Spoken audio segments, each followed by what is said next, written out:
So if you Will we be able to get more bolsters at Washington so that we can practice sideline in terms of like pregnancy massage?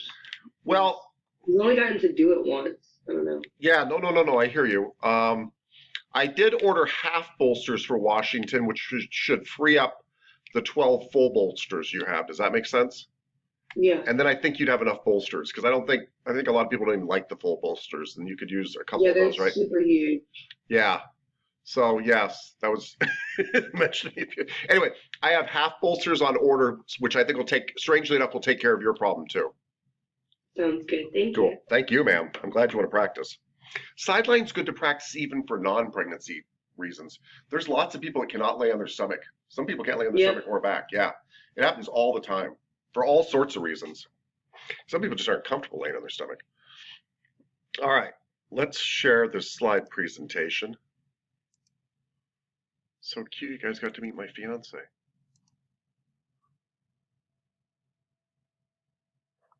Let's see here. Okay.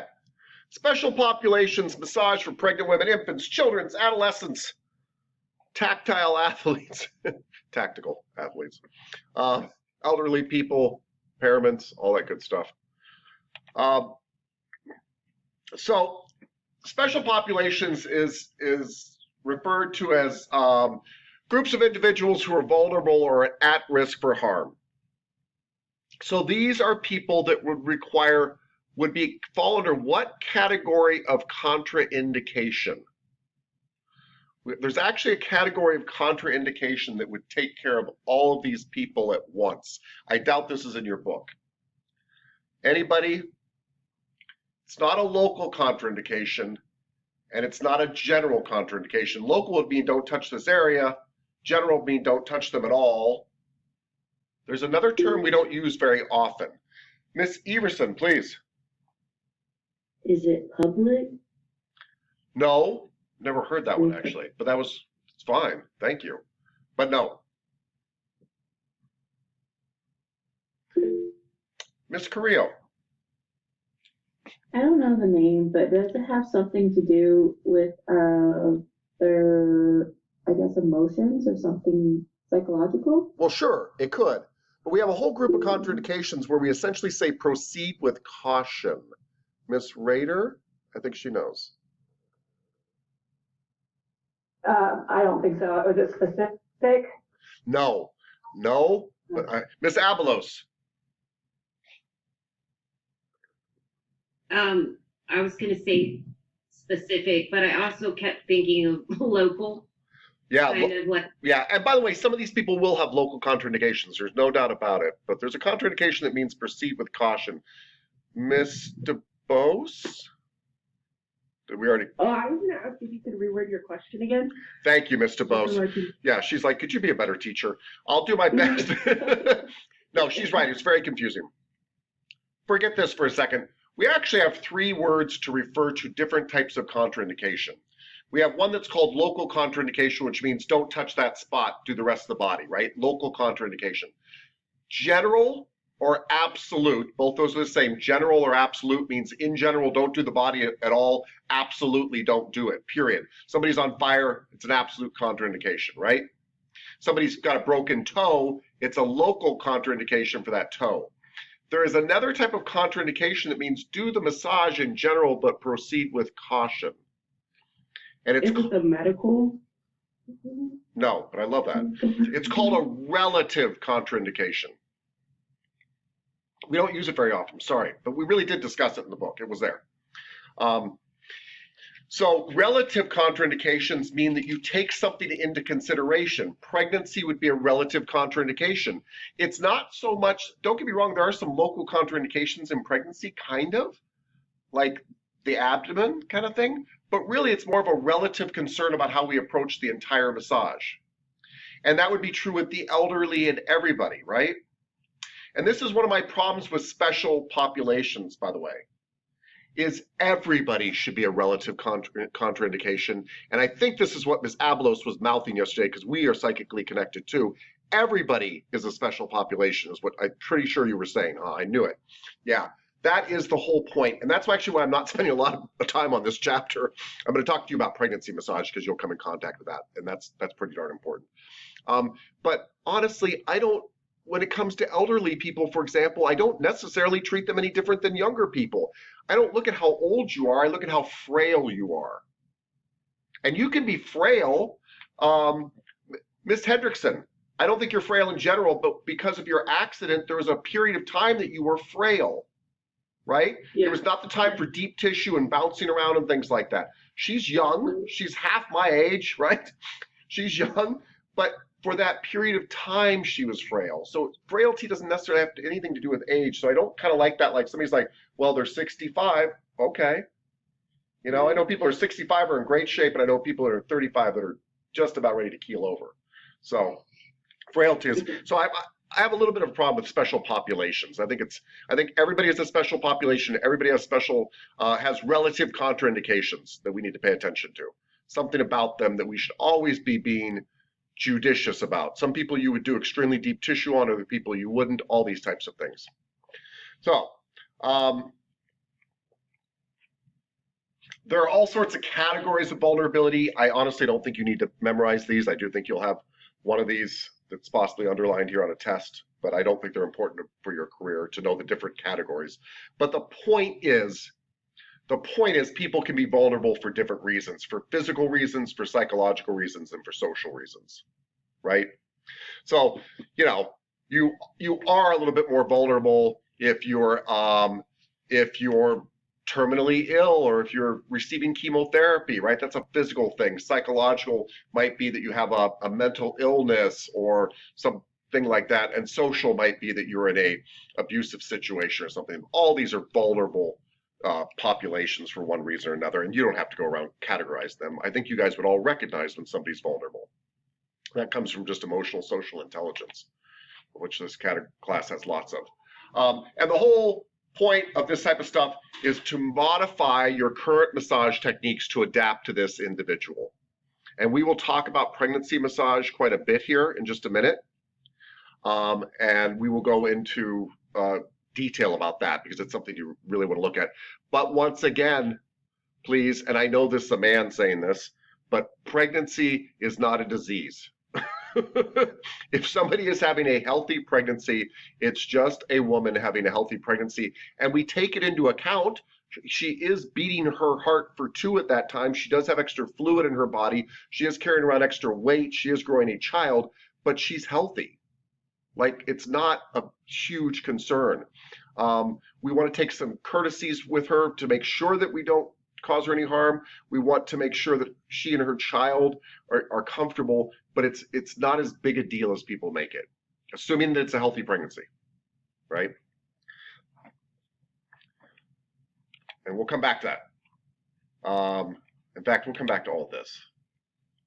But I will make this point when I talk. Actually, let's switch to pregnancy massage. Sorry, everybody. I'm switching slideshows here because I've got something very specific to this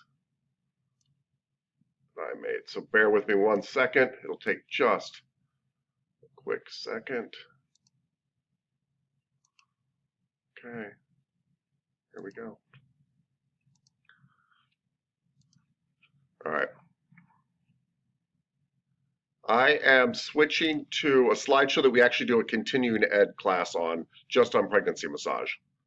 And there's no reason you guys aren't ready for that now. So let's do that. Because if there is a special population, it's probably pregnancy that concerns me more than anything, even though it doesn't concern me. All right, here we go. Okay.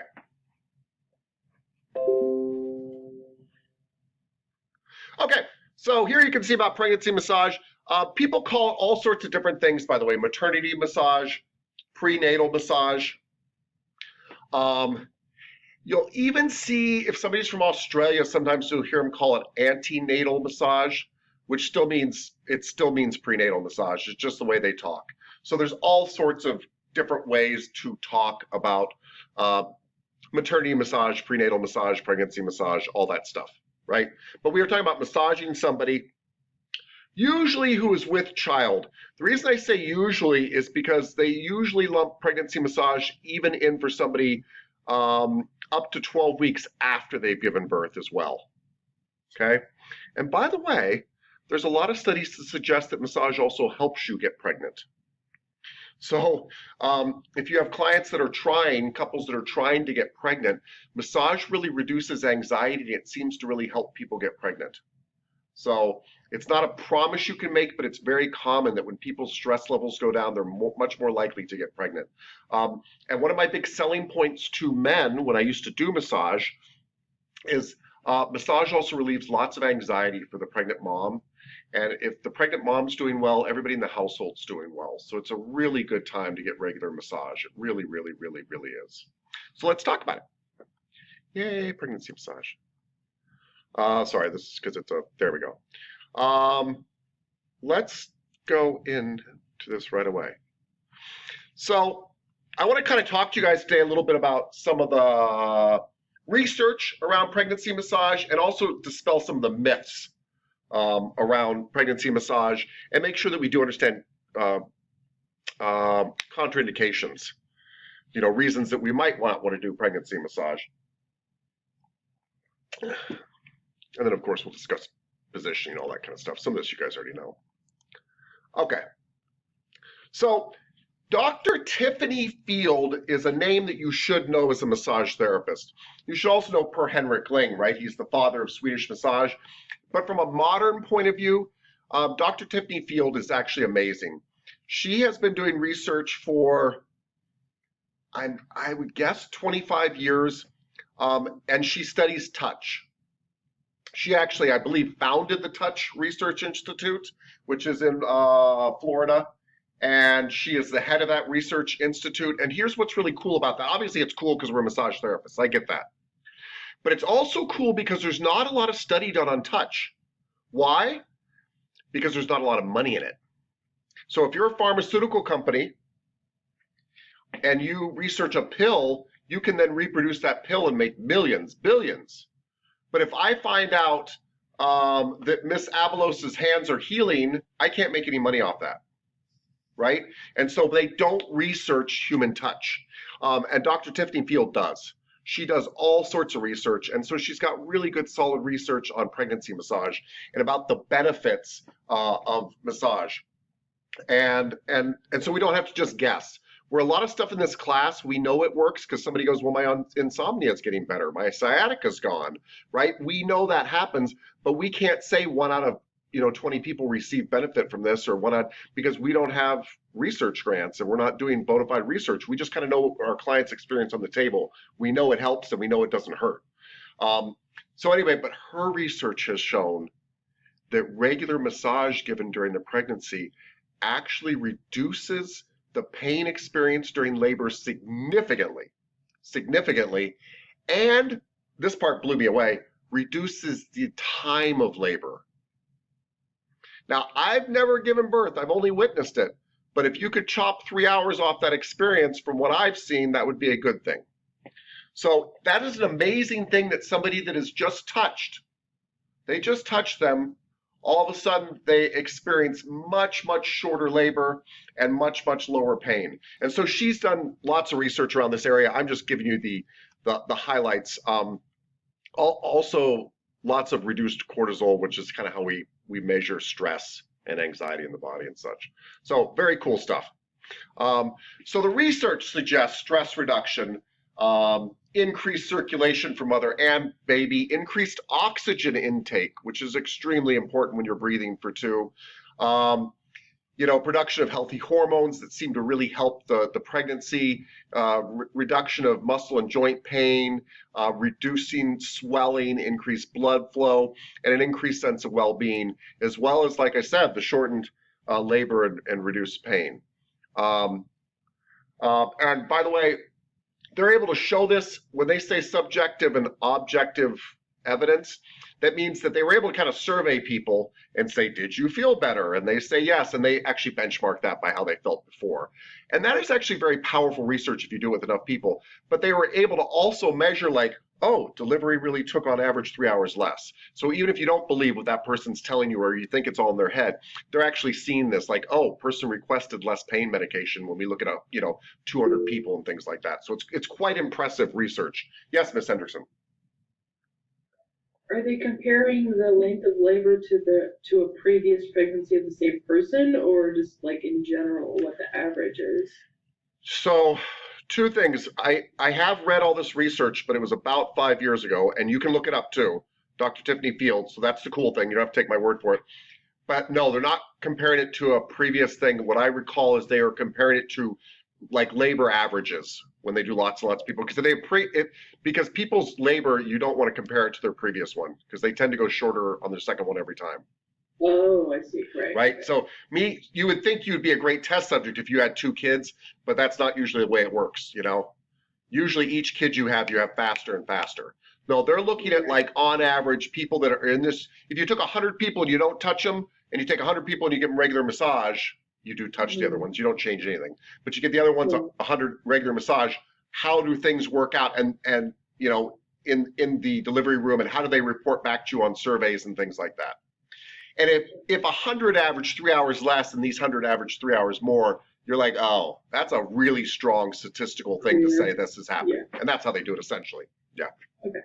That's what's kind of cool about large research stuff. It was more than 100 people, by the way, as I recall. I just don't remember the number. It was a large enough number to be very impressive. So I'm telling you all this because you want to sell pregnancy massage to your clients, right? And you are relaxing your clients too, so they're more fertile, so they will get pregnant when they are your clients. And it's a wonderful thing. You will have some clients in your life for 10 or 20 years, which is a really beautiful thing. And you will go through marriages with them and births with them and unfortunately divorces with them, some of them, not all of them, some of them. You will go through these life things with them, and it's neat if you could be there for each part of their life. Like, oh, you're pregnant. Let's start doing pregnancy massage, that kind of thing. So that's why this stuff is really important. It's just so you can keep providing what your client needs as you go through all this stuff.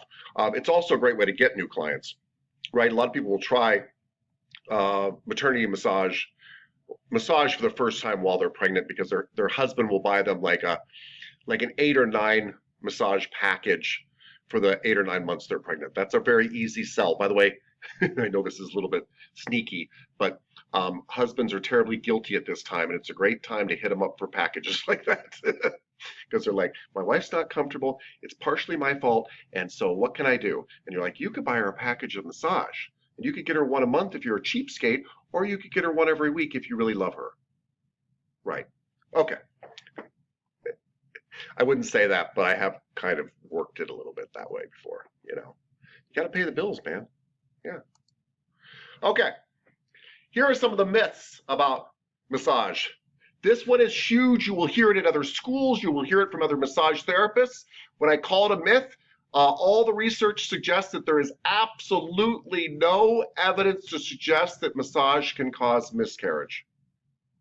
None. None. There is no evidence to suggest that massaging the legs and feet in certain areas or hitting certain pressure points can cause miscarriage. None. So this is such a prevalent myth that many massage therapists won't do maternity massage. I'm not one of them, but many of them won't. And I just want to be very clear that there's no evidence for this. I also want to kind of point out some stuff. I hate to be so blunt, but if it was that easy to cause miscarriage, I'm sure lots of people would utilize points and stuff when they had an unwanted pregnancy, right? If you're having a healthy pregnancy, good luck. You're going to have a baby. And if you're not having a healthy pregnancy, I hope it works out okay, but then it's very hard to stop that too. But the fact is, if it's a healthy pregnancy, there's no problem. Now, here is something you do want to consider. By the way, not a single court case in the United States ever has a massage therapist been found guilty of causing somebody to miscarriage. Never. Never. So it is a literally zero legal concern for you in that sense. But we don't want somebody to think you caused their miscarriage.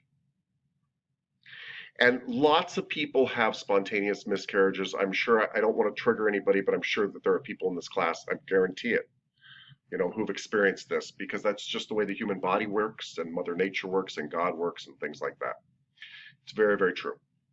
And what we don't want to have happen is you get a massage from me one day and the next day you miscarriage and you're sure it was the massage. So we'd like to not be linked that way. And so for that reason, some massage therapists will not massage people in the first trimester, because that's when a miscarriage usually happens, is in the first trimester. So that 20% here, that 20% risk of miscarriage, that means 1 out of 5 pregnancies, right? That's a huge number. That goes down to almost just 1% once we are 20 weeks into the pregnancy. And so a lot of massage therapists like to wait till they get through the first trimester. I'm not one, by the way. I will massage you all the way through. Never had a problem with it. I've also accidentally massaged a lot of people that were pregnant. I've had people get up off the table, and at the end they're like, "Oh yeah, I'm pregnant. Should I have mentioned that?" I'm like, "Nah. I mean, what am I gonna tell them then? Like, it's a little late then, These are people obviously in the first trimester not showing, and so I don't worry about it. But that might be a reason that you might want to consider not doing that. And I will sum up, by the way, this whole lecture, even though I'm going to talk to you about it more. But I want this idea to stick in your head. I ask one question when you're pregnant that determines my entire course of action. I say, are you having a healthy, normal pregnancy?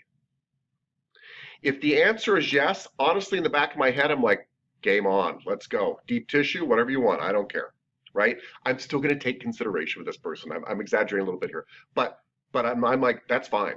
And if you tell me it's not healthy and things aren't going well, we're not doing it. I need a doctor's note at that point. That's my entire determining factor. Because if it's a healthy pregnancy there, I've got nothing to worry about. And if it's not, I've got lots to worry about that still probably won't have anything to do with me, but could be associated with me. Ms. Hendrickson.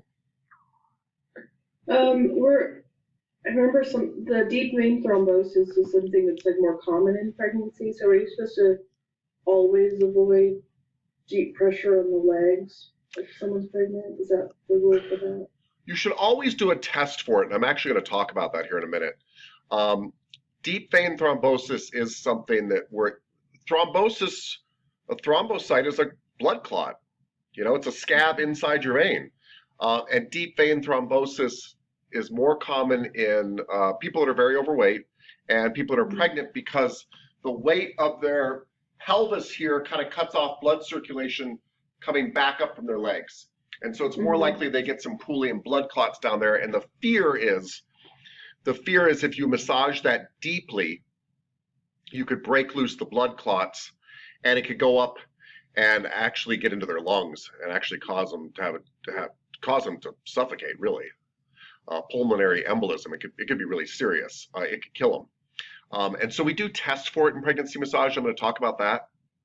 And I look for it too. I look for symptoms, and the really noticeable symptoms of deep vein thrombosis is one leg is hot and the other one's not. One leg is swollen and the other one's not. One leg is really painful, the other one's not. Strangely enough, I don't worry so much when they're both swollen.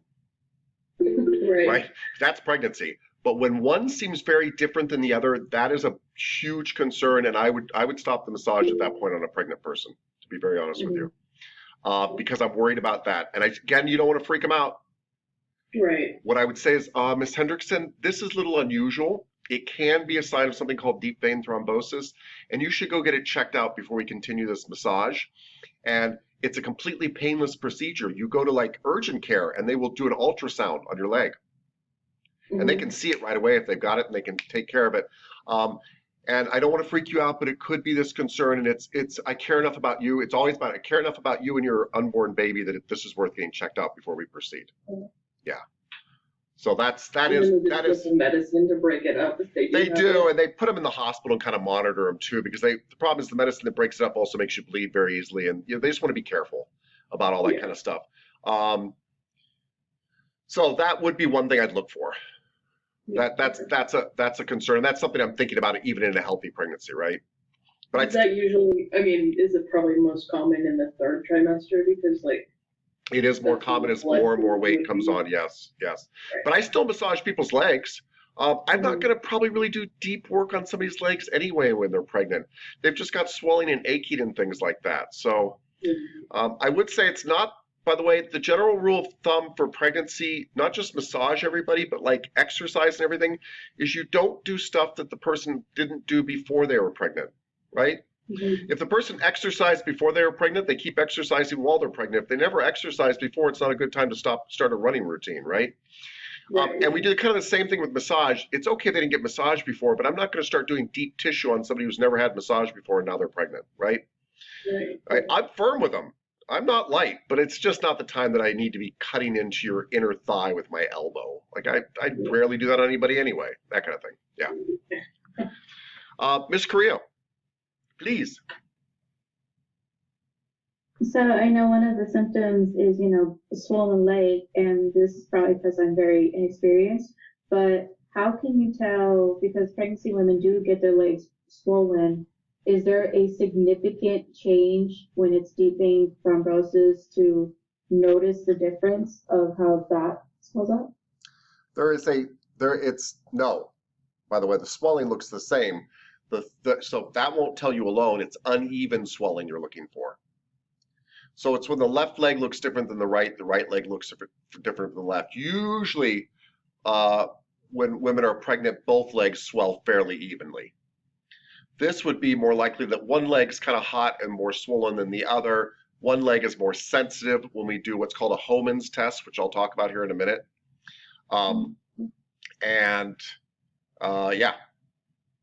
that's what I look for. So it'll be easier to just basically tell the difference.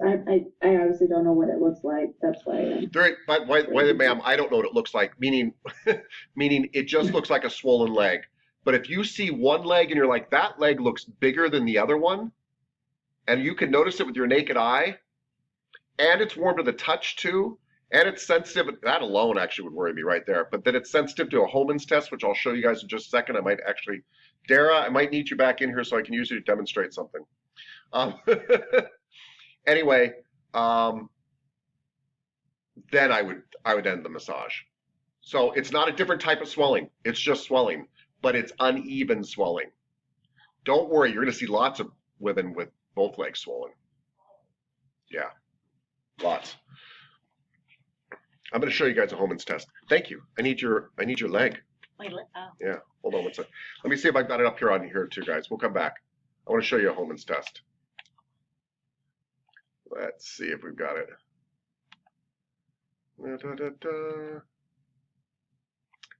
No. There we go. Okay, I'm going to show you guys a Homan's test. It's super simple, but it's kind of nice to show with the body.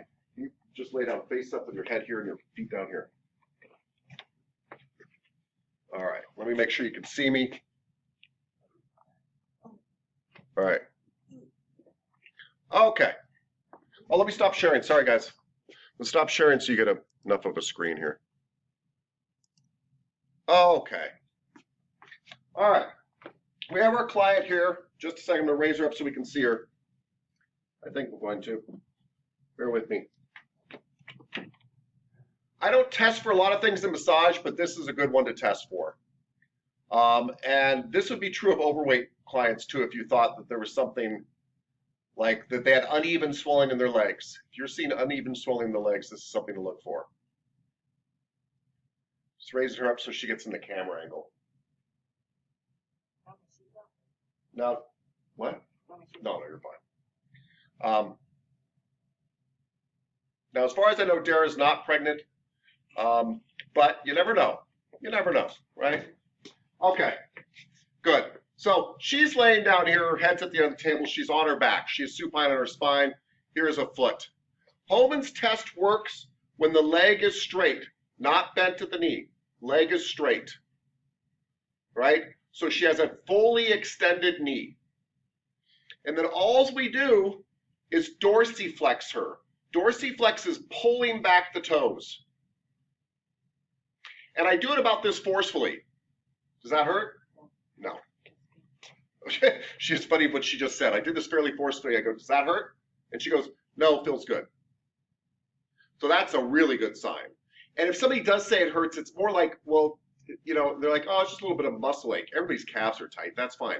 But if it feels like, ow, that is not a good sign. So it pulls on the fascia when you do this test, and it's a good test for deep vein thrombosis. So all we're doing is we make sure we got a straight leg here. Her knee is not bent. I know this doesn't show very well. And we pull down, dorsiflex, right? It's the opposite of stepping on your tippy toes. Pull down on that. So I'll usually have their leg flat on the table, to be honest with you, and just pull back. How's that feel? Fine. Pull back. How's that feel? And you notice I did it with a fair amount of force, but it doesn't hurt her. On a healthy human being, I can shove her off the table. This doesn't hurt, right? Just worries you're going to go off the table. Yeah, so that's it. That's Homan's test. Now here's the deal. It is not a perfect test. It only works 50% of the time. So I don't mean, it's usually pretty good at catching it, but if she would have said, ouch, that really hurts, it could have been a lot of other things. She could have knee problems. She could have a fascial tear back here, everything. So if she would have said, yeah, that really hurts, don't be like, oh my God, you got deep vein thrombosis. No. Again, I'd be like, hey, Dara, let's not continue this massage right now. This can be a sign of deep vein thrombosis, which can be serious. You're fine right now. That's the cool thing about deep vein thrombosis. You're fine. But you should go to a doctor right away, today, and just have them do a quick test. It's an ultrasound. They just look for it. It's just the best thing for you and your baby. Yeah? That's it. Or for you, by the way, let's say you have a client. By the way, I've had clients that are 450 pounds. These individuals are at higher risk for that. So if I noticed uneven swelling in my 450-pound client, and then I pulled back on this calf on the one leg, and they said, ouch, and I did on the other one, and they said, it's fine, I would worry about them too. I would. That is something I really would worry about, and I'd be like, this is unusual. And by the way, don't keep doing the test.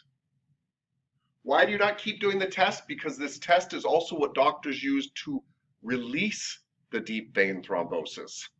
They give you that medication that kind of softens stuff, and then they will sometimes, under supervision in a hospital, pump the foot to get this to happen. So you don't want to do the test 3 times like, I don't know if that was good or bad. Once you've determined you think there's a problem, send them away. Right? And you guys know me, I do massage. You could be on fire usually, and I'll massage you, but this is one time that I cut it off right there. Uneven swelling, uneven heat. You hurt when I pull back one calf and you don't when I pull back the other on the leg that I'm already concerned about. Done. Not another test, nothing. We're done with the massage. DVT, go get an ultrasound. Not painful at all. You come back with a note that says, I don't have that, I'll work on you. Am I done with you? Yes. I'll get you down here. Thank you. Sure.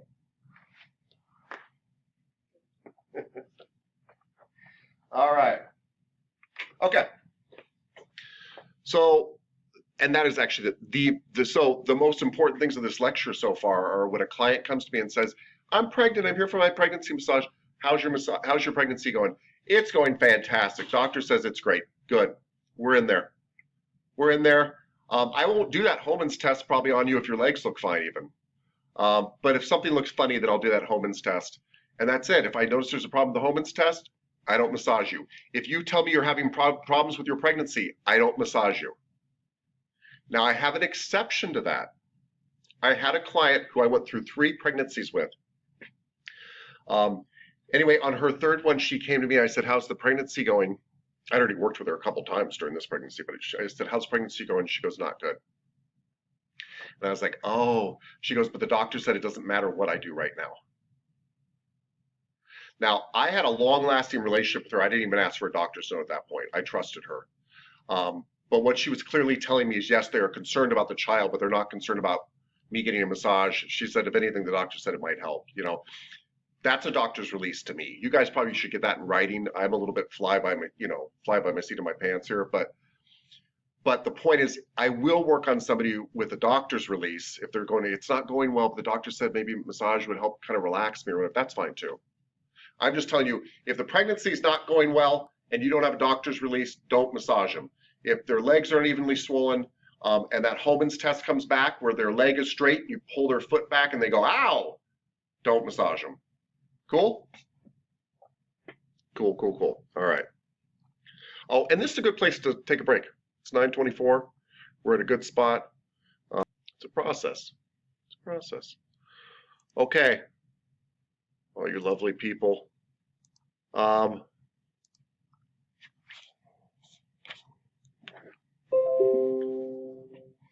So I've already highlighted the really important stuff, but let's go through this really quickly anyway, because I think it's valuable.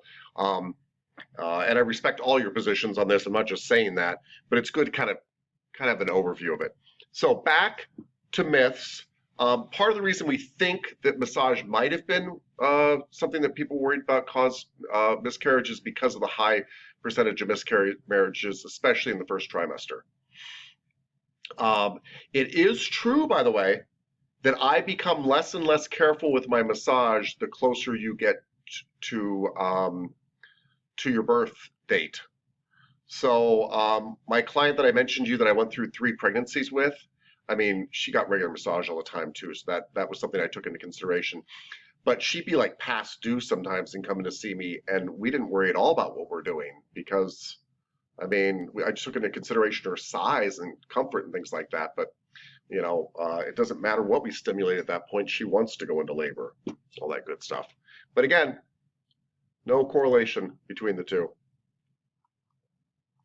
Okay, so there are no documented cases where massage is dangerous in pregnancy massage. And we also know this too, by the way, by how the industry has responded to this. Miss Clayton, can I call you out? Do you guys do pregnancy massage at your establishment? Yes. Do you do it through all 3 trimesters? All 3 trimesters? Yeah, do you? Yeah, we used to have a rule that we didn't, and I talked to corporate about it, and I said there's no evidence that says prenatal massage is dangerous. Yeah. Why are we doing this? Because one of our clients came in and the massage therapist denied her a massage, and she's like, I wish I didn't even tell you guys. First of all, it's I find it extremely discriminatory. And I agreed with her. I thought it was, I mean, if she and her doctor think it's fine, who are we to get in the way of that? And like you said, I mean, people have been having babies for millions of years, and they've lived in much harder circumstances than we have. And I'm sure people, you know, massaged them years ago, and they were just fine. So I agree with everything you said. But it seems like there's a lot of therapists that are really freaked out. Well, the myth prenatal massages, and I have some that refuse to do it. The myth is perpetuated by massage schools. So when I talk to teachers at other schools, they're like, "Oh no," and I'm like, "Where'd you learn that from?" Well, and I'm like, "You learned it from somebody else who told you. You didn't learn it from research." And the reason, by the way, I brought up Miss Clayton here, everybody, is she runs a franchise chain, and with all due respect, if anybody's going to be cautious, it's franchise chains, right? They're getting their directive from corporate. Corporate has to deal with the lawsuits. And all of the big chains are like full-on pregnancy massage is fine. So it tells you a lot about what they're seeing out there in the industry, and these tend to be the more cautious people in the industry. Okay. I'm sorry, Ms. Clayton, were you going to say something else? I didn't want to cut you off. Oh yeah, so because I sent an email to the CEO, and he's an attorney, and he did research, and he found out that there's only been 2 cases where a woman lost her baby and tried to sue a massage therapist. And in both cases, they were, they lost because there's no proof, there's no documentation or science that says there's anything wrong with getting massage during pregnancy. Yeah, exactly. And by the way, guys, that might scare you when you hear 2 cases brought, but think about that.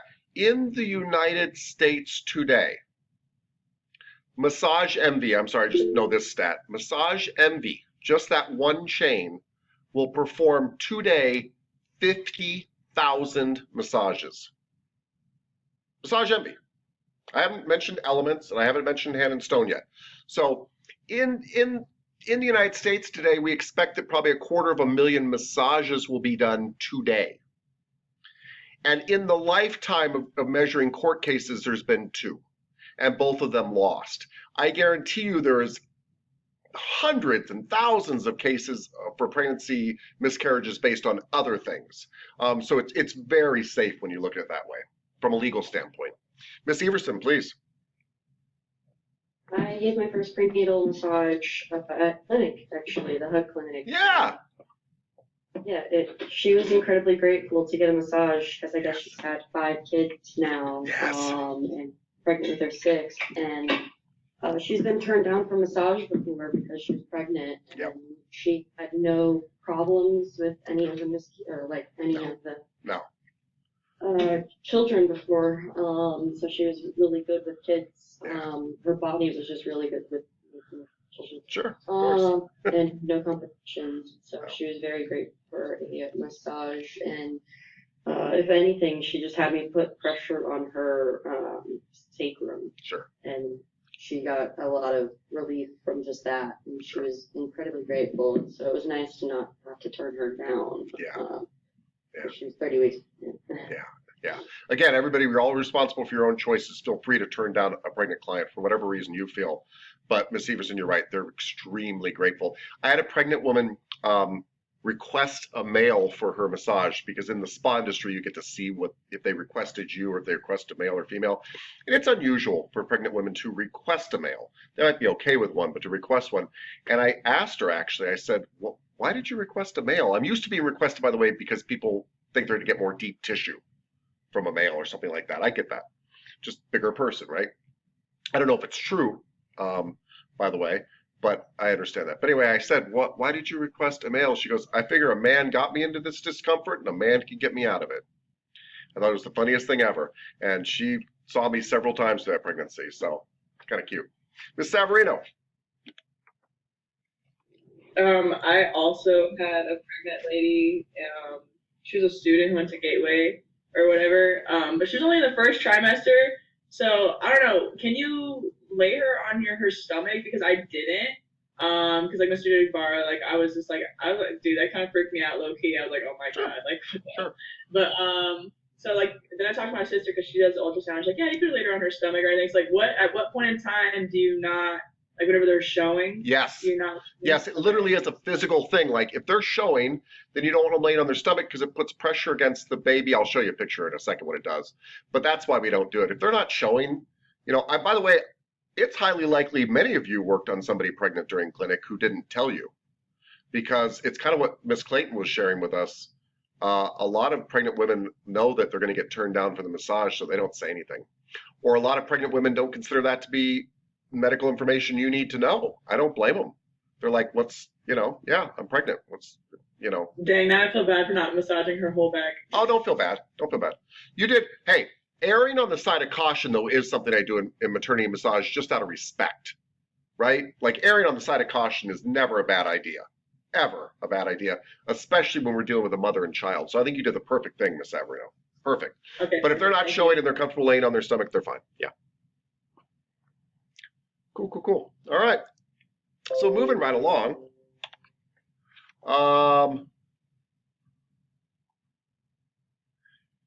I have said this many times in class about other things, but 50% of maternity massage, 50% of all massage has nothing to do with massage, right? It has to do with nurturing and caring for somebody and creating safe spaces and things like that. So this is about nurturing an expecting mother. It's also about reassuring them too. This is a time when there's body image issues, they're worried about their kid, they're worried about life, they've got all sorts of anxiety.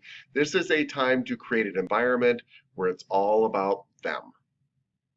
And it's a really beautiful experience to create that for somebody who is probably taking care of other kids and a husband and all sorts of other stuff, or a wife or whatever.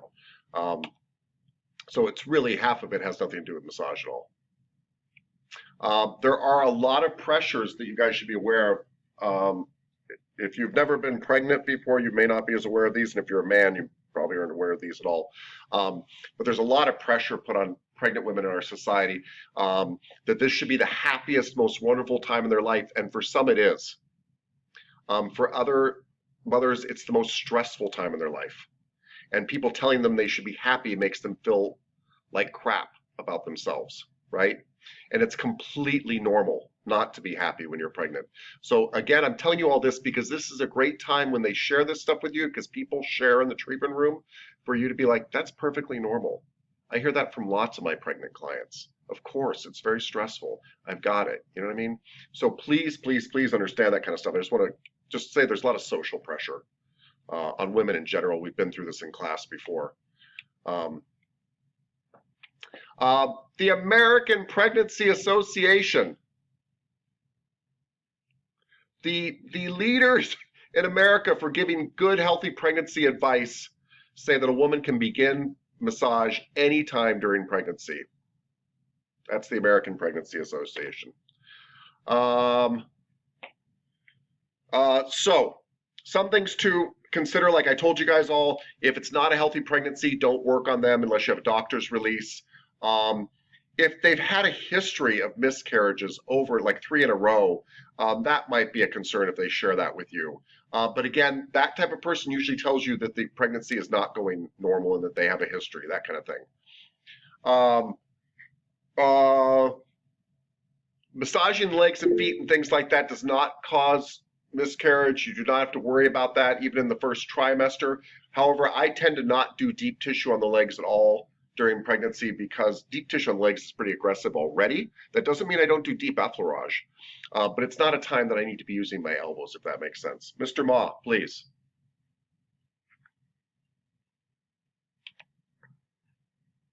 Mr. Ma? I think you meant me. Oh, you're right. So, just to take my foot out of my mouth, your name did pop up, but it popped up right by Mr. Ma's face because he's in my other corner of my screen. And I saw an M and I saw Mr. Ma, and I'm like, it's Mr. Ma. Yeah, I kind of. Yes, Miss Mia Young, please talk to me. So, about like the 3 miscarriage thing, my mom had 3 miscarriages before having me and my brother. Yeah. So, in all honesty, I think she was probably just really stressed and stuff. So, I think in all honesty, like massage probably would have helped her. I'm not saying for everyone, but No, I'm actually glad you brought this up. So, this class has been very open to this concept that stress causes illness, which I 100% agree with. If anything, we're all worried about causing miscarriages. If anything, there is more evidence to support that massage probably stops miscarriages. Because stress is because biologically speaking, the baby picks up on the mother's stress levels and decides whether this is a good environment to be born in or not. So, nurturing the mother and calming her down and making her stress-free is probably the best thing you can do to prevent a miscarriage. Well said. Yeah. Thank you, ma'am. it just also depends on people's like actual health rather than just mental health as well. Yes. Yeah. No, that's true. Actual health and mental health, both. I think they're intertwined. So here is a picture of pressure points that have been said you should avoid during pregnancy. And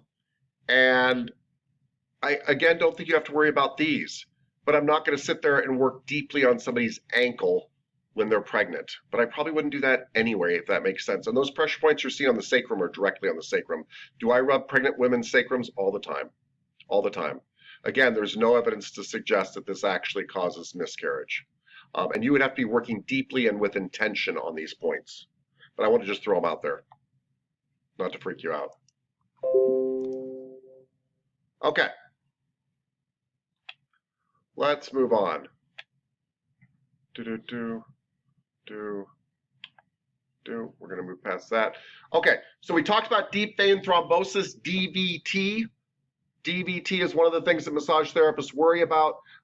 It should not keep you up at night, but it is something you should look for. Mr. Bose made a really good point. It is obvious unequal swelling. There is a limb that is much larger than the other limb. It is very obvious, and that should be a concern, by the way, for anything, when there's an area that's much more swollen than another area. And so we would do the Homan's test. By the way, if you see that dramatic uneven swelling, you don't even have to do the Homan's test. I'd be like, go get checked out. That's just something to be concerned about, especially with a pregnancy, especially. Yes, Mr. Richards. Do you know because obviously I start a massage with compressions and they're covered completely. So say for instance, I do a massage, I do my compressions and I do the back and then I work down the legs and then I reveal the legs and then you see the swelling. then would you just stop and say, I've noticed this now, I didn't know it before, I probably shouldn't have done what I did before, but I didn't realise this. I need to stop. Please get it checked before I can continue. Yeah. And I appreciate that's exactly what I would do. The answer is yes. The other answer is you could check that first thing off when it's a pregnant client. But if it's not a pregnant client and you just notice that, yeah, you stop the massage. I wouldn't even say, by the way, I wouldn't even admit fault because I don't think you committed fault. I would say I've just now come across this and it's enough concern that I think we should be, careful. I also think it's very unlikely you guys are ever going to see this. But because there's 27 of you, one will, which is why I'm going into this detail. But I honestly, if I was a betting man, which I'm not, one of you at one time in your career will see signs of DVT. It's just because they don't usually come in to see you. When one leg is that swollen, they don't usually come in to see you. We're talking about something pretty dramatic. If someone's got a skirt on and then they're under the feet, sure, and you don't see it till you get to that area, sure, yeah, and you just stop. Then you just stop. And it's the same thing, sir, if you came and you were massaging me and all of a sudden you realized I had a fresh scar all the way up my back with sutures still in it, and I didn't mention it to you.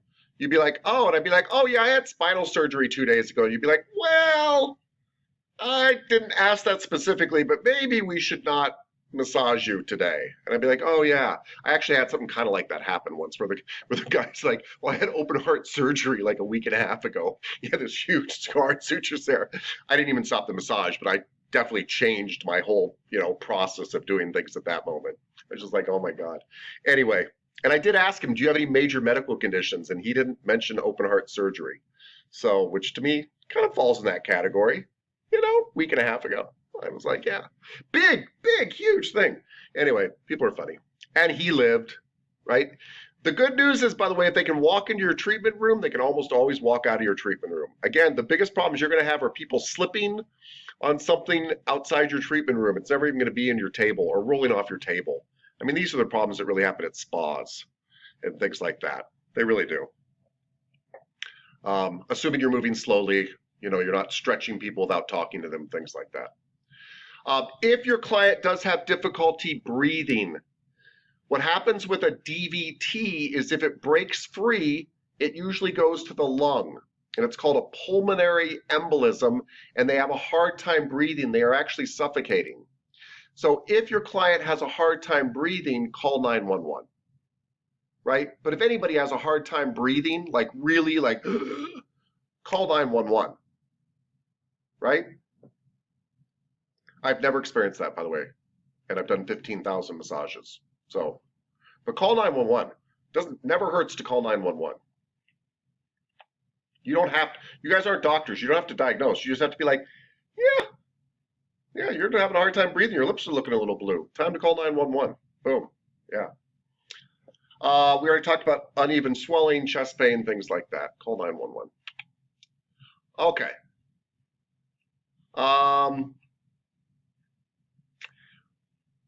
So some of the things that clients do have that they can still get a massage is when they're pregnant, they get morning sickness, things like this.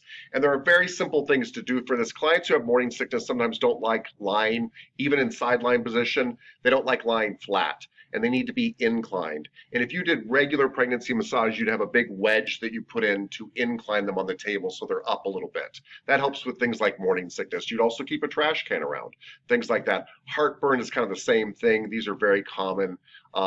Low back pain, but you can work their low back when they're pregnant. If they have varicose veins, if you actually see veins raised out of the surface of their legs, I would avoid that. We usually avoid varicose veins because the veins themselves can be very thin. And that's something just, especially if they're painful, don't do it, especially if they're painful. All of you should probably keep honey around or some kind of sweetness around or something, which it sounds like many of you do already, since you already bailed one of our students out who had low blood sugar, right? But those are really good things because pregnant women can get what's called gestational diabetes, which is temporary diabetes when they're pregnant only. And so if your client starts to seem like they are lightheaded, slurred speech, acting drunk, they probably haven't been hitting the sauce. They probably need a little bit of sugar, and you are not in any danger of giving them a little bit of sugar. So that's a really good kind of thing like, oh, well, let's have you sit down here or lay down here and let's have a little Let's have a little bite of a candy bar here. Okay, pregnancy tables. These are cool. These are cool. I used to have one. And what's cool about them is they could be a regular massage table. Nobody knows those cutouts are there when the foam things are back in. So you can use these with regular clients, but you pull out the cutouts. And this table doesn't quite show it, but usually have like a mesh elastic lining underneath the stomach and such. And it's a cutout for the stomach and the breasts there. I like them with larger cutouts for the stomach, by the way. That's fairly small. You'll have clients much bigger than that. Anyway, but you can buy these tables. They're not much more expensive than a regular table. They're kind of cool to have, and you can pull them out when you need that for pregnancy massage, and pregnant clients love it. There's again no reason not to do prone work if you have a special table like this and the client can lay in it comfortably. But there are some purists in the industry, and I think this is a legitimate way to look at it, who say, nope, I'm not going to have them lay down even on a supported stomach. I just don't want any pressure between the mom and the baby, and they do all their stuff sideline. So there's nothing wrong with making that choice, and I don't feel like I have enough knowledge to tell you which one you should pick. Miss Clayton, please chime in. So we don't have those tables, but we have pillows that allow them to lay face down. Yeah. That have the cutouts. They're super soft, super comfortable, and the prenatal clients absolutely love them. One time, I only had one. I think they're about $300 a piece, if I remember correctly. But I only had one, and we had 2 prenatal clients, and she got there like 10 minutes after the other lady, and she requested the pillow, and so the other lady was so mad. She's like, I'm never coming back here if you don't have that pillow for me. Yeah. So I got a second one, but yeah, the clients absolutely love them. And we give them the option. We ask, do you want to be sidelined or would you like the pillow? And I would say almost 100% choose the pillow because they love it. They don't get to lie down on their stomach. So it's like the one time that they actually can lie down on their stomach comfortably. That's true. The mother of my children, we had a pregnancy table at the house and she would sleep in that thing. I don't mean all night, but like I would massage her and she would hours because she could lay on her stomach face down. They do love it. And Miss Clayton's talking about a pillow set you can get. It's not just pillows, by the way.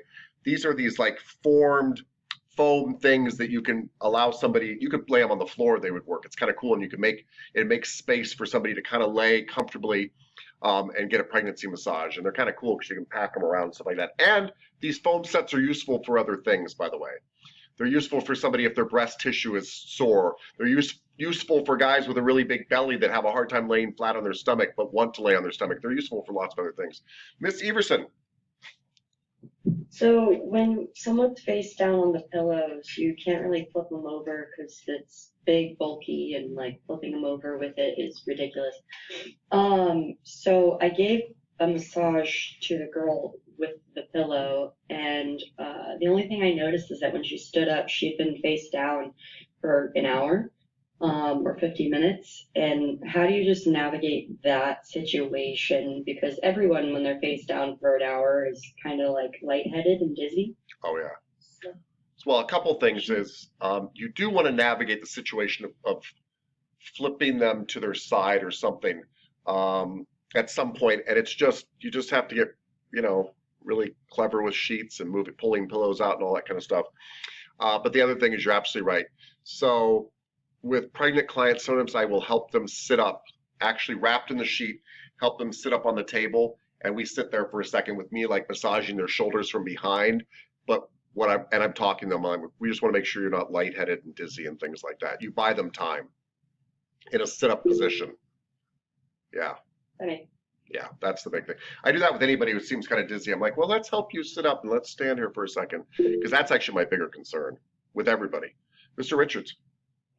You just kind of said it. I was going to ask you, because of my fears of doing pregnancy massage, yeah. I was going to ask you if you did massage on your, your ex-wife, because you're emotionally invested in what's in her tummy.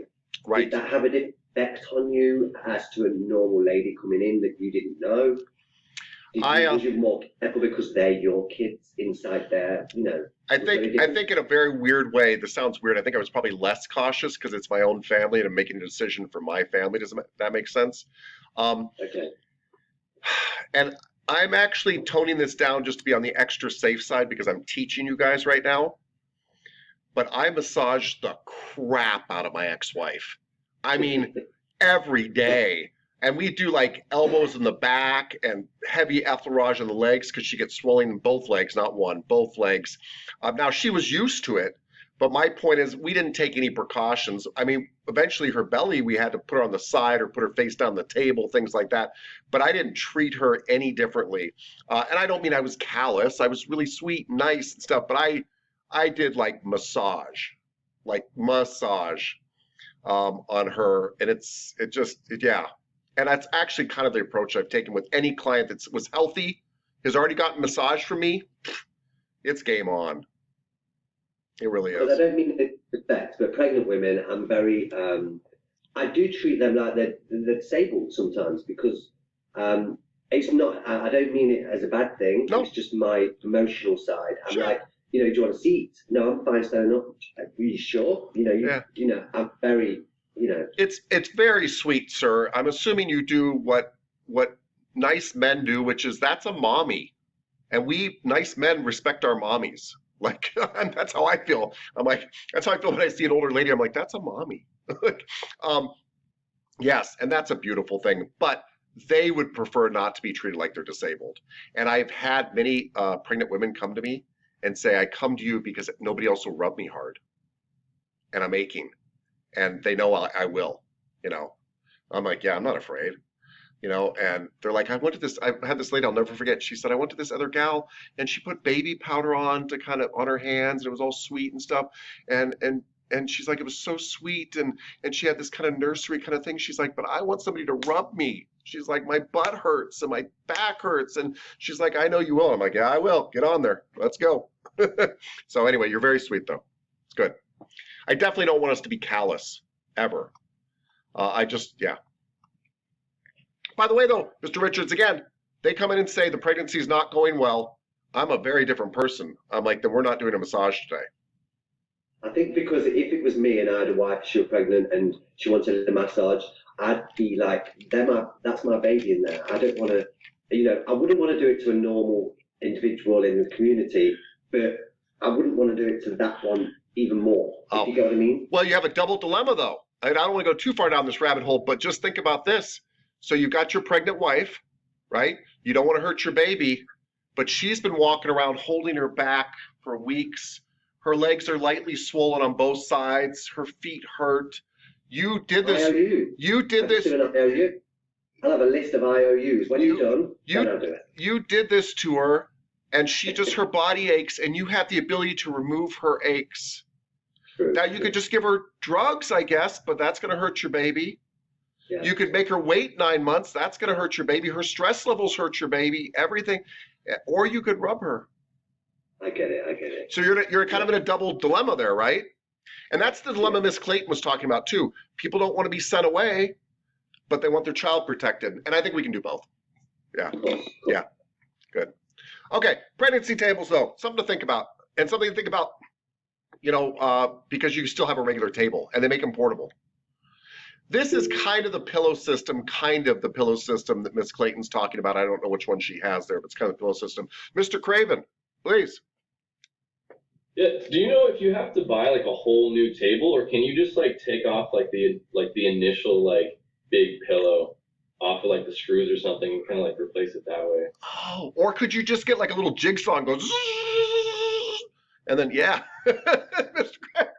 See, I think you have to buy a whole new table. Yeah, I mean, I think, by the way, I totally think in theory what you're talking about works. I just don't know that anybody sells that whole insert, right? I know what you're saying. You have to buy the whole thing either way. Yeah. I will tell you, this sounds kind of nutty, but actually having 2 massage tables is not an unusual thing for a massage therapist. Usually we have a home office, like a room in our house that we do massage out of, and we leave a table set up there all the time. And usually you have a table in your car at all times. And you do that because you're often across town and you don't want to go home to get your table to then go over. So I used to carry a table and a set of sheets, usually a couple sets of sheets, and oil in my car at all times. Yeah. So, I mean, I know that didn't quite answer your question, but yeah, you should have 2 tables anyway. You call yourself a massage therapist, 1 table? Yeah. And then you need a third one because you leave your laundry on that table. Yeah. All right. Anyway, these are great too. These are awesome too. And these pillow sets can be used for all sorts of stuff, by the way. They make really fancy ones. They're really light. You can carry those in your car and you can turn a floor into a massage table. It's a little bit harder working on the floor, but you can use these to do regular massage in too. So pillow sets are kind of a neat way to upgrade your table or do a quick massage without a table, all sorts of stuff. The only problem with pillow sets is they're expensive, by the way. Sometimes it's cheaper just to buy it at the table. Miss Everson, please. Yeah, so really quickly with Or that Miss pillow, Quinn. we have the one on the left. But we just do it like a regular massage. So they lay prone in that pillow. Yeah. And then when we want them to flip over, we just ask them to, Lift fold up. the sheet, sit up, and we just remove that pillow. Yeah. And so then they're back on the normal table on their back. And our tables elevate. Yes. So we just elevate them. So they're kind of sitting, Yep. I don't know, at a 45-degree angle. So they're super comfortable though. And what angle was that again, ma'am? 45 degrees. Yes. That's the angle, by the way. That's industry standard, everybody.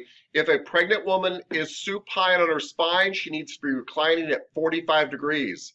45 degrees is pretty reclined. It's not 30, it's 45 degrees, and that's to take weight off her spine and really actually off her abdominal aorta. And I'll show you a picture of that right now. Anyway, so if they are on their back, they can't be flat on their back. And I'll show you why here. So this is why. So on the left, I hope it's your left, we have a picture of a cross section of an expecting mother's belly. And down here is her spine, right? And this is the baby here. And this is a funny little piece of tubing called the aorta, the abdominal aorta. And this is a funny piece of tubing over here called the inferior vena cava.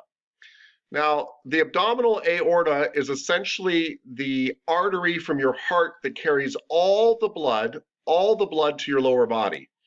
The inferior vena cava is a piece of tubing that is a giant vein that receives all the blood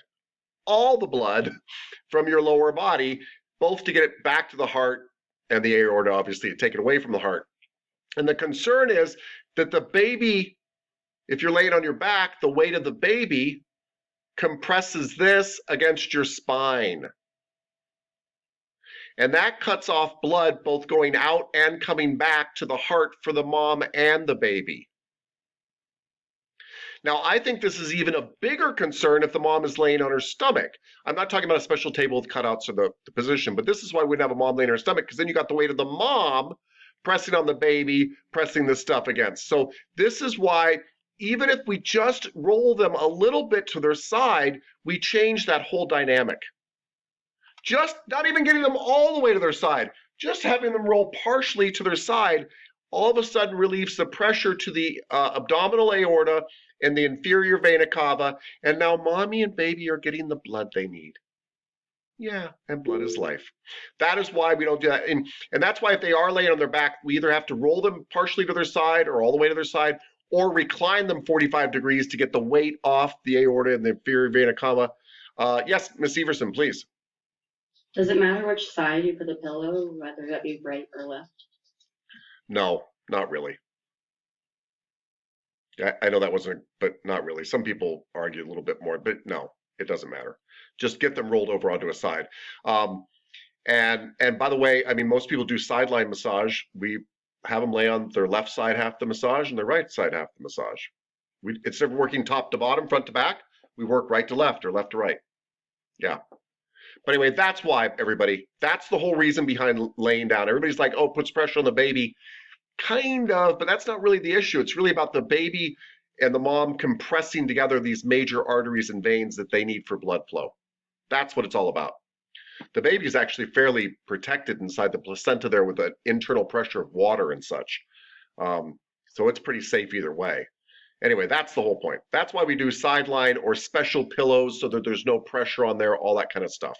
And that is why somebody might argue that you wouldn't want to be face down even with the right pillows and stuff. I'm not saying I agree with that, but I'm saying that's where the argument would come from. So people who take extreme amounts of caution, like there's a woman I know who runs a place called the Pampered Mama or the Nurtured Mama, I think.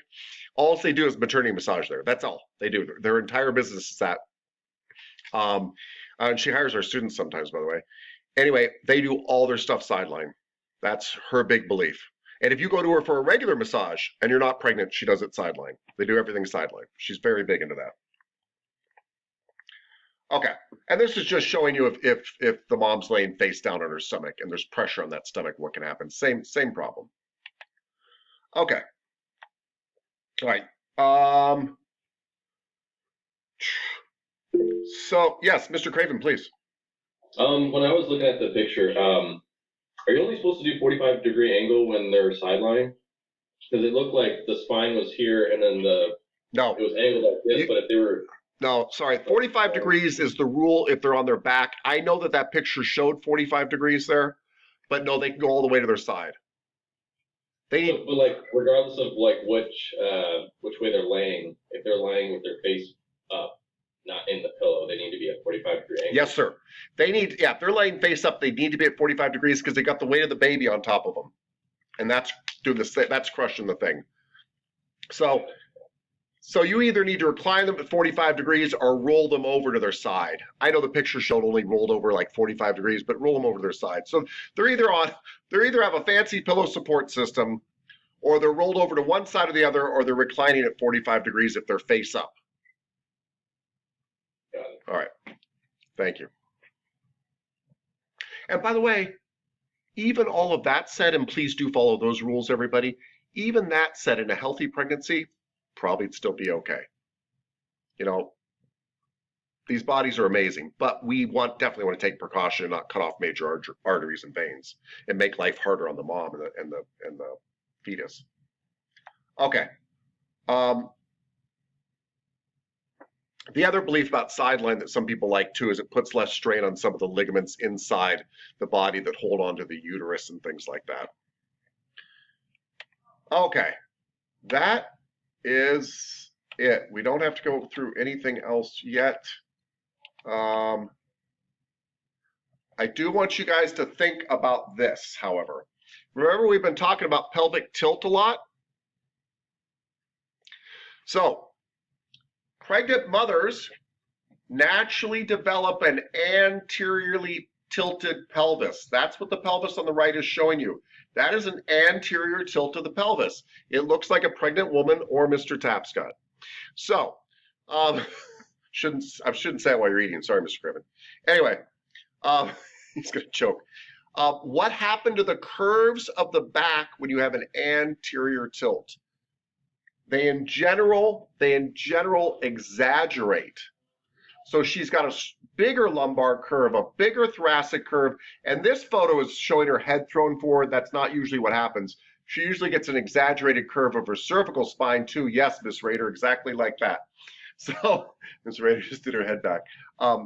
So yes. So my point is that they temporarily have anteriorly tilted pelvic syndrome. And we're not going to try to necessarily fix the tilted pelvis because it's really to make room for a child inside her belly. But what you want to realize is, of course, their back is going to hurt. Of course, their neck is going to hurt. Of course, their shoulders are going to hurt. Of course, their low back is bothering them.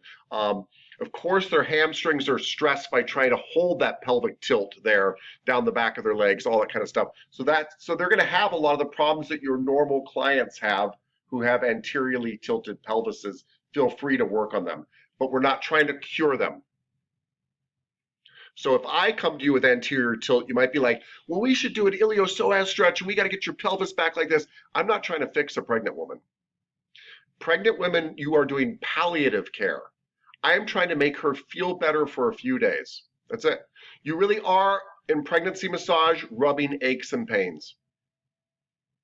It is actually the simplest form of massage, and that's the safest way to go, because I don't want to overstretch a pregnant woman, by the way. They have a hormone, remember relaxin, everybody? Relaxin is a hormone that softens up your soft tissue, and you can actually overstretch a pregnant woman. It's not that hard to do. I'm not trying to fix her anteriorly tilted pelvis. I don't know if she actually has one when she's not pregnant. I'm not trying to fix anything. I'm trying to rub aches and pains. That's it. So it really is like, oh, your buns hurt? Let's rub them. Your shoulders hurt? Let's rub them. You know, it really is very simple and basic and straightforward, and they love it. Yes, Miss Clayton. Does relaxin increase when you relax? It does not. It really is called relaxin because it relaxes soft tissue. And it doesn't just relax it, it actually makes it more pliable. And they believe the main reason for it is that where your two hip bones come together, your two pubic bones come together, right down here, right, if you can't see me, but right down, right above your reproductive organs, your two hips come together. And when you give birth, that area needs to open up to let a child's head through it. And that's a cartilaginous joint, and relaxin lets that stretch, which is really helpful. But you don't want it stretching on a regular basis. And unfortunately, relaxin affects all the tendons and ligaments in your body. So it's just a time to be more careful about stretching. Okay, I think that's it. So let me stop sharing this. Let me go over here. All right.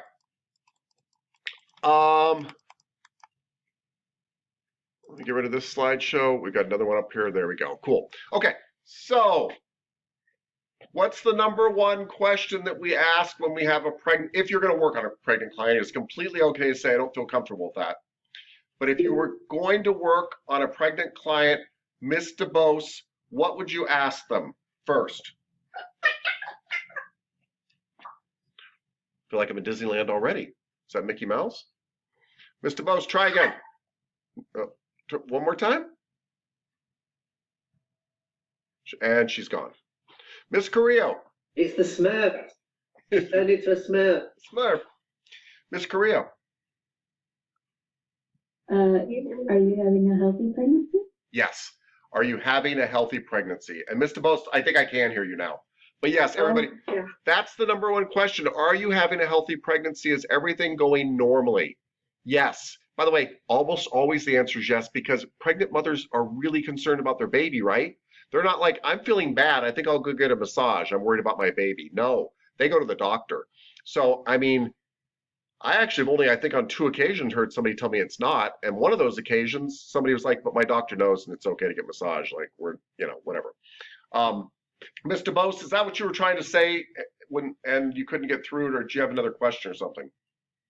No, that's what I was going to say. Okay, thank you. So you have a healthy pregnancy. That's the big one, everybody. If they're not, don't work on them. If they are, go for it. Second thing is we don't have them lay on their stomach or their back flat, right? No stomach or back. Sideline or special pillows so they can lie on their stomach. And if they're on their back, they've got to be reclined at 45 degrees because we don't want to cut off blood circulation. Yep. And then the last but not least thing is we look for signs of DVT, deep vein thrombosis. And those signs are uneven swelling, dramatic uneven swelling. And if you want to do a Homan's test, which is not that reliable, but it can give you a good sign along with that, which is just a straight leg, dorsiflex the foot. And if they go, ow, people shouldn't do that. And again, they could still be okay. It could be all sorts of things, but then we send them away for an ultrasound. Yep. And as Mr. Richard kindly asked to, if you forget all this stuff and you're massaging somebody and halfway through the massage you notice this about their legs, stop the massage. Yeah. It's okay. It's okay that you've already started to massage them. Stop the massage. Because you probably noticed it when you got to their legs, and that's the part you're not supposed to massage if they have deep vein thrombosis. So you still shouldn't do a massage at all, but the point is if you massaged half the body and then you got to the legs and noticed this, you still are probably saving their life by not doing their legs. Mr. Richards. So would you just carry on doing their back for the rest of it? No, that's, I know, you're right, I would, but it's a serious enough condition you should stop. Okay. Because you're already halfway through, so I know. I'm thinking, well, I know. Mr. Richards. You don't want to lose that time. You know, I can say, you know, well, I can see you've got swelling on your legs.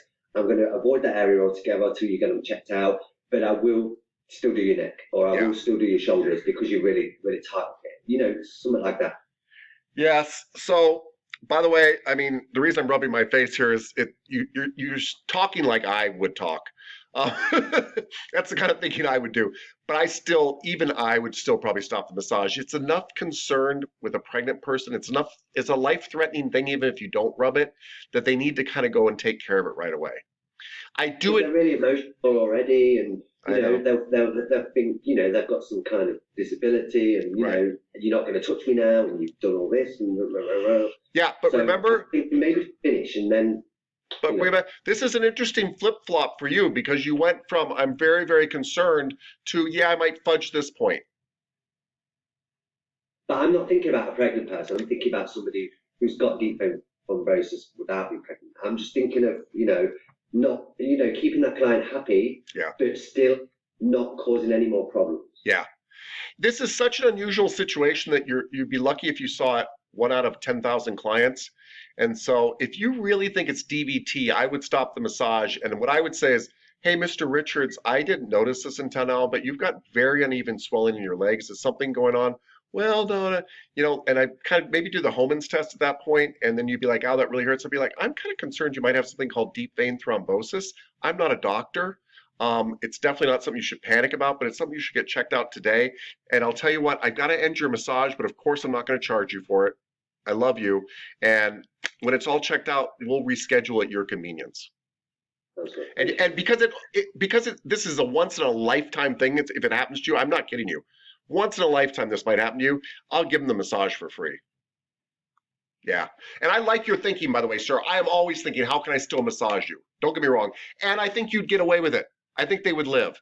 But we're talking about, we're pretty sure they've got DVT, right? We're not just talking about like, oh, there's some strange swelling over here, I'll just avoid that area. I do that all the time. Where I'm like, oh, they got kind of a funky thing going on here, I'm still going to do the massage.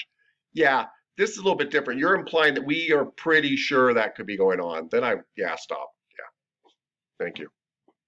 Mr. Riel, please. Mr. Tapscott, I'm sorry for what I'm going to say. No, say it, even if you disagree with me. I just cannot be quiet, as you know. I have to spit it out. Yeah, spit it out. I'm going to talk from my own point of view. I don't know if anybody in the class has had kids. Right. I got 4 kids. Okay. 4.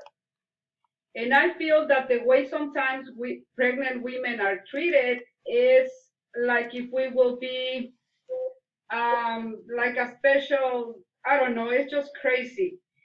I'm going to say that when you have 1 kid and then you have another coming, you need to clean the house, you need to cook, you need to bend down, you need to put the other kid in your car, you need to carry the baby, go to the doctor, and on top of that, sometimes you need to carry the cat or the dog and the food, and it's just, so massage is the least thing that I will be worried to be a pregnant woman.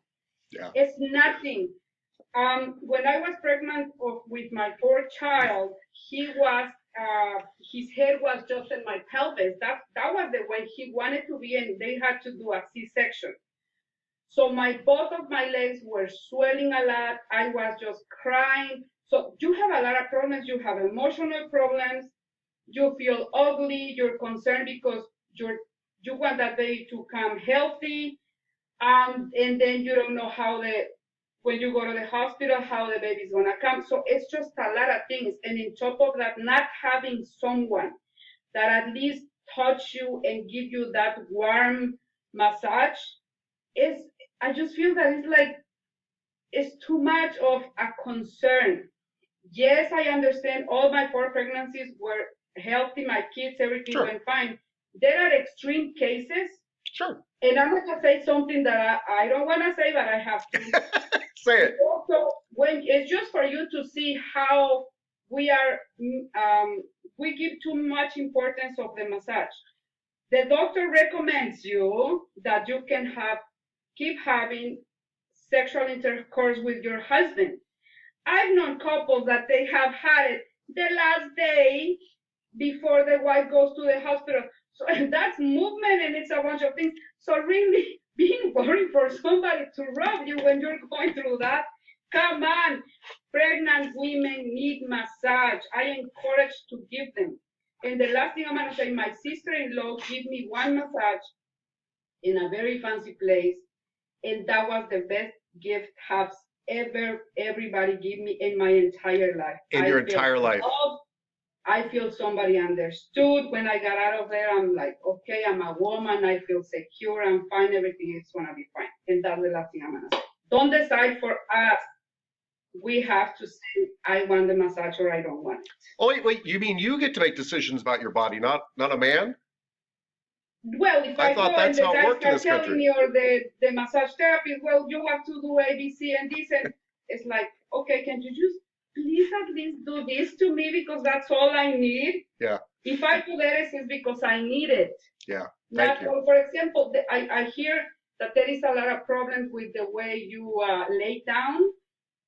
I agree. I'm not gonna lay down in top of my tummy because I love my baby. But sometimes if the 45-degree angle, sometimes you have the head of the baby just right there. So it's like, hello, can I just be a little bit this way? So I'm so glad you're back. I'm so sorry. No. Tienes razón. You are at least 4 times more knowledgeable to talk about this subject than me, probably 400 more times, but definitely 4 times more. And by the way, she is expressing a view that I feel like 99% of my female clients express when they were pregnant. That's the view.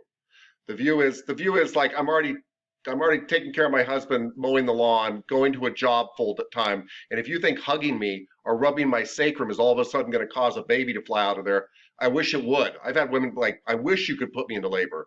Like, it's not a concern. I agree. Yeah, really well said. Thank you. Ms. Dimitruk, do you want to chime in? Something to say? Yeah, don't tell us we can't get massage. No, but I had a question on the deep vein. Yeah, thrombosis, yeah. How long does it last if you have it? 3 to 6 months. Really? Yeah. Well, So that's what they told me for mine. I was going to take Eliquis was going to kick in within 3 to 6 months and then it'll go down and I won't be at risk for a blood clot again. Okay. And Ms. Dimitruk, I don't know. The only people I've actually never known a pregnant client that actually had DVT. I have had a friend who was very overweight who got DVT, and when they discovered it, they sent him to the hospital and they gave him some drugs and relieved him of that, and that was it. So I just I have a friend who's a runner and got it in one of her legs, and it just swelled up like a balloon. And it's like, that's pretty obvious. Yeah, it is. That's why I meant these aren't things that we have to. I think between that and what Ms. Suriel said, these are not things that we have to be, really concerned about. The way I look at a pregnant woman is I'm as concerned about her as I am about 2 people, because there's 2 people on my table. That's all. That's it. I care about people. Yeah, please. Stay away from the nipples. Okay. Because they're sensitive, and because we're supposed to anyway, because you'll lose your license. And if she's in her 3rd trimester, it could trigger contractions. Okay, but either way, you guys are supposed to stay away from nipples all the time. All right? Good, because I'm on the board now, and we actually have a case in front of us like that right now. No nipple touching. Very bad. Mr. Richards. I agree totally, Norma, that a woman should decide what she does with her body and everything. My perspective was my own brain thoughts. Yeah. I probably wouldn't do it, and I'd probably turn them away right now while I'm a student. Yeah. Things might change later on, but at this minute, it's for me, not them. Yeah, no. And I don't even think we're having a debate about this. What we're really hearing is how people feel, right? I think her perspective is very valid, how she feels as a mother. Your perspective is very valid, how you feel as somebody who cares, and it makes you a little nervous. Just like you might be nervous if somebody's like, well, you work with my 5-year-old kid, and you're like, I don't know, I don't really know 5-year-old kids that well, that kind of thing. Yeah, it's all different. Good. Okay, everybody. I think we should release some homework for you. I think we have definitely covered. Ms. Young, please.